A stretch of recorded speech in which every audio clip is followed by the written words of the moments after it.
With me is the musical genius for today's program. He is Mr. Edwin Elieh. He is the composer for the first part of our program, the Malek Rama poem that's been adapted as a musical. And he has also contributed to the second half of the program where the Assyrian pop singers will be singing some folkloric music. Edwin, thank you for joining me. Thank you for You and I have spoken many times, and this time I want to ask you some questions. We're nearing the end. And so tonight is Friday night. Tomorrow the production will take place. How do you feel we've gotten here, and are we ready for tomorrow night's production? I would say we're definitely ready for tomorrow. I was actually impressed with the quality of orchestra players and also singers, especially musical talent that we have, musical cast. They performed and they exceeded really my expectation on this, because I wasn't. My vision wasn't this to be really actually be played, and we have right now we have acts that they're acting. Thanks to Fred that he had this idea. Actually, he didn't tell me, but I was impressed when I saw this, and I said, let's go with it. That's the first time that we're doing this in this, such a large scale production. So I'm so happy. Actually, everyone is perfect. Everyone is singing perfect. Players are playing perfect. And my special thanks are for John Kendall Bailey, which he conducts he amazes me with his job.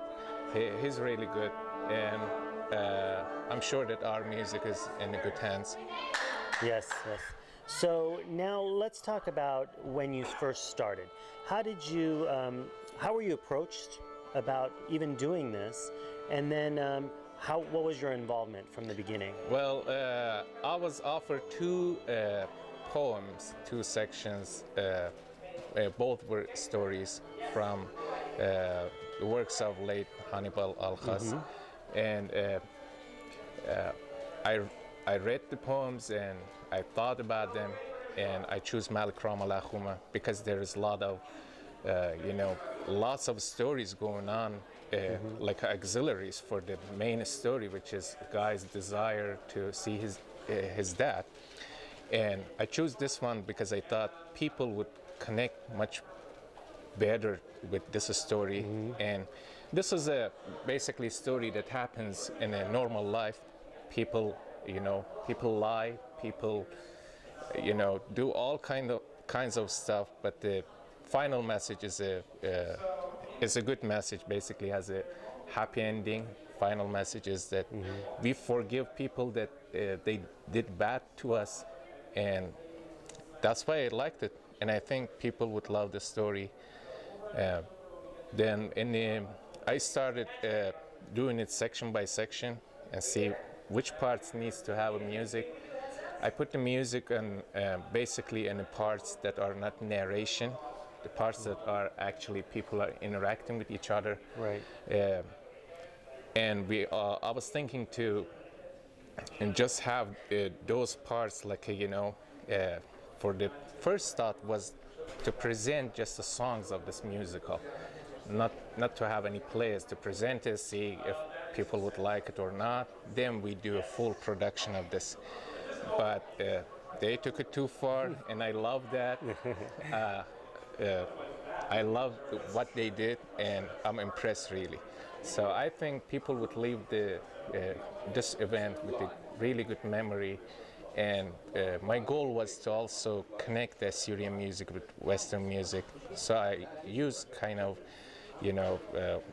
Western music elements in this, as well as Assyrian music. So I was wishing to non-Assyrian people also listen to this music and connect to it and learn more about Assyrians, and to know that we exist actually. Right, absolutely. So I learned a little bit about how you prepared the individuals, specifically about how you wrote the music using modern day technologies Yes. and sending the music out. Can you elaborate a little bit on that? Because I don't think people are aware of the amount of work that's involved in before you even start rehearsal. So why don't you tell us a little about what you did? This is kind of a long process, but I'll try to explain Yes. it in a short way. First, I got the lyrics. I was set on this basically storyline and decided to work with it. And I read this one probably, maybe I would say easily 20 times. And I choose the sections that are for, actually I'm gonna write a song for it. Right. And Hannibal's style in this one is so repetitive. He repeats the stuff. He repeats the story. Story evolves 3 times.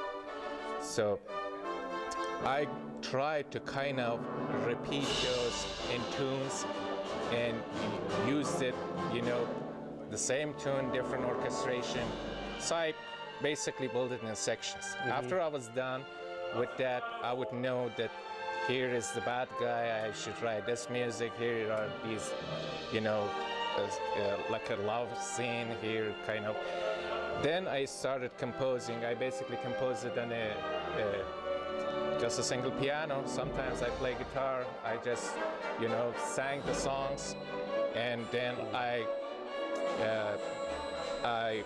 wherever I had a problem, I asked Marcel Josephson. He helped me a lot in this, correcting me. I'm not perfect in With the interpretation or with well, there was a lot of the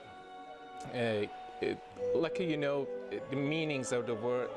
I'm not like a perfect in Assyrian. Right, I can read and write, but I'm not like I'm not Hannibal, of course. yeah, absolutely. Okay, so I had to run it with Marcel, because at the time, unfortunately, we lost Hannibal Alkhas, and I had to run it to have the exactly same emotion with that specific word.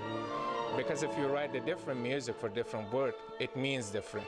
Right, right. Like the song that right now, I don't know if it's gonna pick it.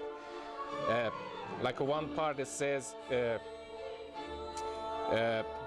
"Kul niqbu gorane, khami wa tumbane." If we write it like a "Kul niqbu gorane, khami wa tumbane," means those ladies' husbands, right? But I was thinking first, it's "Kul niqbu gorane." Means every lady and husband. So I wrote "Kul niqbu gorane." Okay, so this kind of stuff. Right, so right. you make a difference in the music. So that lyric actually tells you what's happening. So gorane with gorane is really different. Right, right. Their husband or husbands. Right. So this kind of stuff. So I ran it with Marcel to make sure everything is like that. I record all these in like a piano sketch. I send it multiple times to Marcel, and thanks God I had Marcel next to me to help me these. And after that, I started orchestrating it and just give the backtrack to singers. That was too short. I mean, it was a lot No, yeah, to do. yeah. So that's the interesting thing, because I know a lot of the singers had the backtrack, and they were listening to it on the way to work, wherever they were going. So that music was there, and I was amazed. The first practice I went to, they had already memorized all of the words, and I know you were amazed when you came. Yeah, yes, You noticed that, and it was. I think that helped us advance a lot and make the rehearsals a lot. Yes, better. because the singers, obviously, we didn't have the experience singing with orchestra or have musicals. We were gonna just try it out, but I saw these guys have really a lot of talent for music. I was amazed with the quality that they, auditioned for us, and they did an amazing job on songs. Yeah, So absolutely. we took it to the stage. So before I let you go, I know you're anxious to go out there and help with the practice.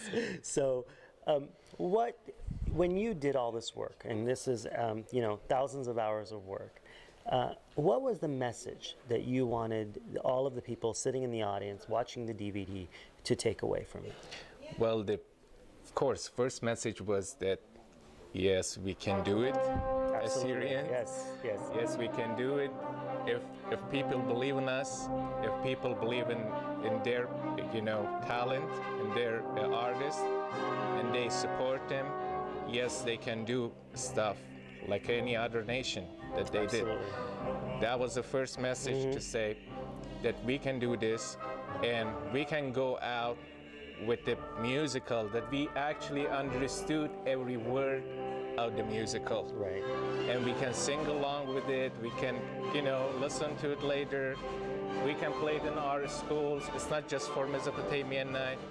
They can play it in their schools and spread the word. Right. Absolutely. Very good. Well, thanks again for all your work and dedication. My pleasure. We're really blessed to have you in our presence, and we look forward to you working on the next Mesopotamian Night Thank you so event. much for Absolutely. having me. Thanks Thanks again. a lot.